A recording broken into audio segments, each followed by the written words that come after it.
আমি একটি কোণায় দাঁড়িয়ে দেখছিলাম দুটি ছেলে গেরুয়া বসন পরে মন্দিরের সিঁড়ি দিয়ে উপরে উঠছিল।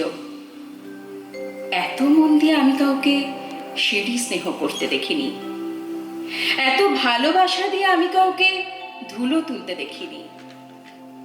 সিঁড়ি নয়, যেন জননীর ত্বক থেকে ধুলো তুলছিল।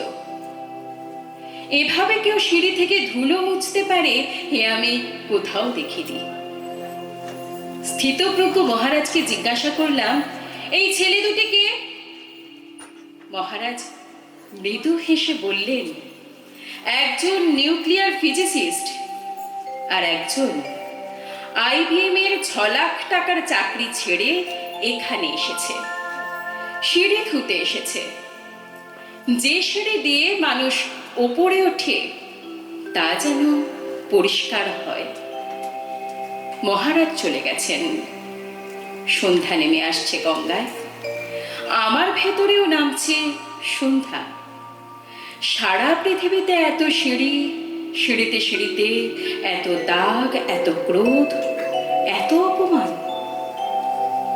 আরতি শুরুর আগে মনে হলো, যে সিঁড়ি মুছতে পারে না সে কোনোদিনও কারোর চোখের জল মুছতে পারে না।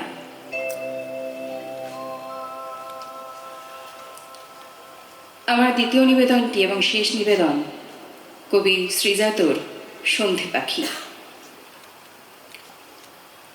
যখন বুকে ঝাঁপায় সে কুঠার, সত্যিকে সব মিথ্যে বলে ডাকে। হঠাৎ যখন হাত ছাড়ে বন্ধুতা, বাধ্য হয়ে স্মরণ করি তাকে। গানের কোনো অচেনা অন্তরায়, অপ্রত্যাশার সুর যেখানে সহজ। জীবন আমায় অনেক পথে ঘোরায়, শব্দরই তো যায় না সেলাই দহ। প্রশ্ন তবু ভাবায় নানান ঘেরে, বাসভূমিতে যারা দীপান্তরী। আকাশ জুড়ে সন্ধে পাখি ফেরে, রাতের কাছে আগুন জড়ো করি। এই দেশে কি জন্মদিনের মাটি? এই বাতাসে আবির ছিল তবে। সরিয়ে রেখে আদত রচনাটি আমরা এখন মুজেছি উৎসবে।